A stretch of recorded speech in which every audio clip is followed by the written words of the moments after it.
السلام علیکم. دانش آغاز کیجیے آج. جی آج کا کوشچن یہ ہے کہ انسان جب کوئی نیک عمل کرتا ہے یا جو نیک کام کرتا ہے اگر اس کے دل میں نیت یہ نہیں ہے کہ میں لوگوں کو دکھاوے کے لیے کروں اور لوگ دیکھ رہے ہوں اسے تو اس میں کوئی قباحت تو نہیں ہے. مطلب اس کی تشہیر کرنا, ہاں کیا کسی نیک کام کی تشہیر کرنا اس میں کوئی پرابلم ہے یا نہیں. جیسے میں اگر کوئی چیریٹی کر رہا ہوں اور وہ میں دکھا کے کر رہا ہوں یا میں چھپا کے کر رہا ہوں, افضل کیا ہے اور کیا دکھا کے کرنے میں کوئی گناہ ہے؟ بسم اللہ الرحمن الرحیم. الحمدللہ رب العالمین نحمدہ و نصلی علی رسول الکریم. اما بعد, دیکھیں دانش, اس میں بنیادی بات یہ ہے کہ حدیث ہمارے سامنے ہے انما الاعمال بالنیات, نا اعمال کا دار و مدار نیت کے اوپر ہے. اب ہمارے جو فقہا ہیں ان کے ہاں یہ مسئلہ طے شدہ ہے کہ ہمارے ہاں جو فرض عبادات ہیں اس کا اظہار ہونا چاہیے تاکہ زیادہ سے زیادہ لوگوں کو موٹیویشن ہو اس کی طرف مائل ہونے کی. جیسے ہمارے یہاں فرض اگر نماز پڑھ رہے ہیں تو باجماعت اس کا قیام کیا جائے, اگر زکوٰۃ بھی دے رہے ہیں تو وہ بھی اگر بتا کر دی جائے تو اس میں کوئی اس طرح سے قباحت نہیں ہے, اور دیگر ہمارے فرائض ہیں. لیکن جو نفلی عبادات ہیں وہ خاص بندے کا اور اللہ کا تعلق ہوتا ہے تو اس کو مخفی رکھنا چاہیے. اب ہم یہ دیکھتے ہیں کہ ہمارے ہاں جو دور جدید کے اندر جس طرح سے آپ کو پتہ ہے کہ سوشل میڈیا کا دور ہے اور ہر چیز کو ہم بہت زیادہ ہائی لائٹ کرنے کی کوشش کرتے ہیں.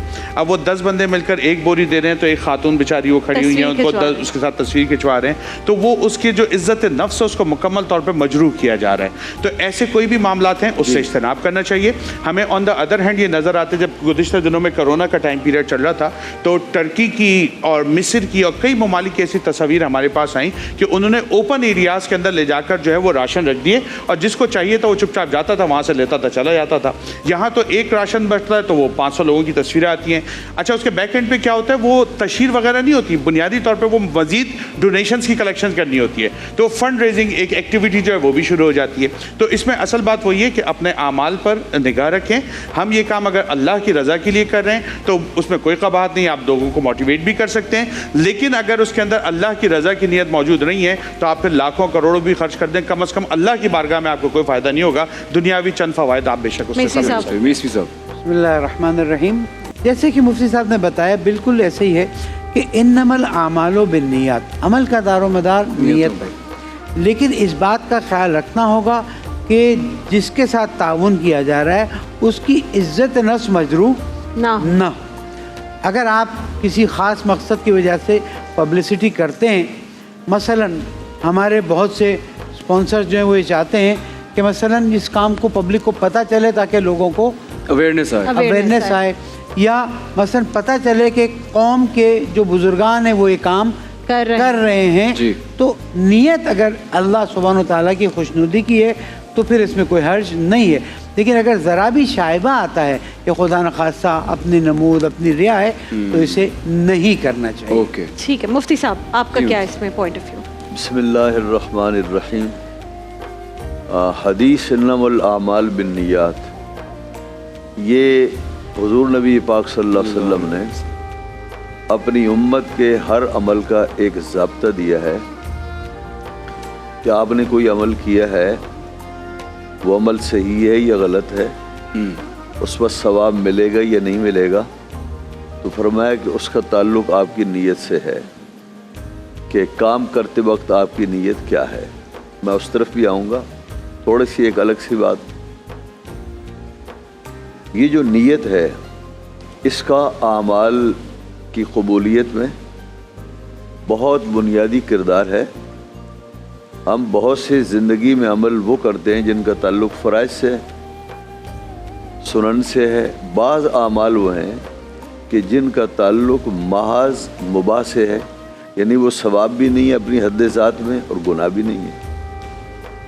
اگر ایک مسلمان ایک ایسا کام کرتا ہے جو مباح ہے, یعنی فی نفسی ہی نہ وہ گناہ ہے نہ وہ ثواب ہے, لیکن اس مباح کام کرنے میں اس کی نیت ہے اور اچھی نیت موجود ہے, تو وہ مباح ہونے کے باوجود اچھی نیت سے اب وہ نیک عمل بن جائے گا.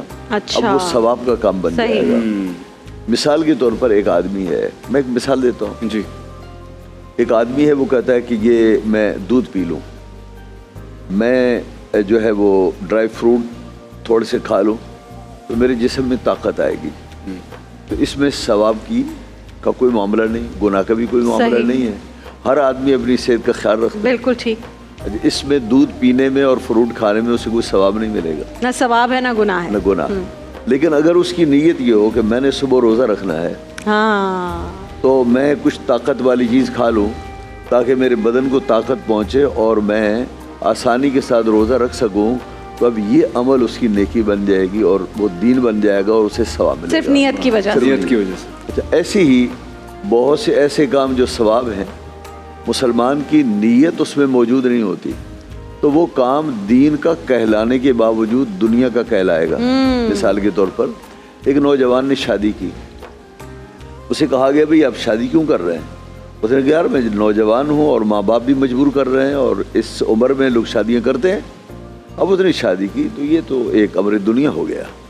لیکن اگر اس کی نیت یہ ہو کہ میرے نبی کا حکم ہے، کیا بات ہے.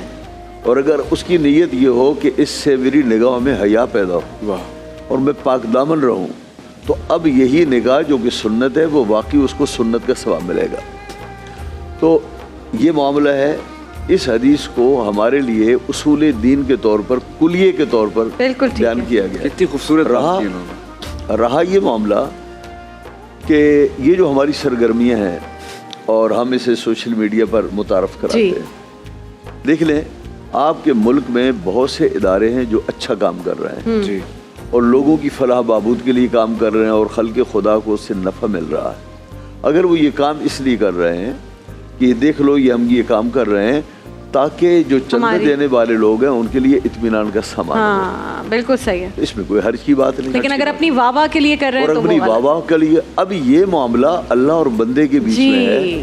تیسرا جو آدمی ہے اسے حق حاصل نہیں کہ وہ جج کرے، اس بارے میں جج کرے. یہی ہم نے یہی انٹرو میں بھی اپنے کہا کہ وہ تو پھر دلوں کا حال صرف اللہ جانتا ہے. بیسویں صاحب نے اور عمران صاحب نے فرمایا ہے کہ جو نیکیاں ہیں ان میں اگر آپ اسے اس کی ایڈورٹائزمنٹ کر رہے ہیں اور اس سے کسی کی عزت نفس متاثر ہو رہی ہے تو اس کا بھی خیال کرنا چاہیے کہ کسی کی عزت نفس متاثر نہ ہو. بالکل ٹھیک ہے. لیکن کبھی ایسا ہوتا ہے کہ ایک ادارہ ہے وہ ایڈورٹائزمنٹ کرتا ہے لیکن کسی کی خاص شکل صورت دکھائی نہیں جاتی جی جی.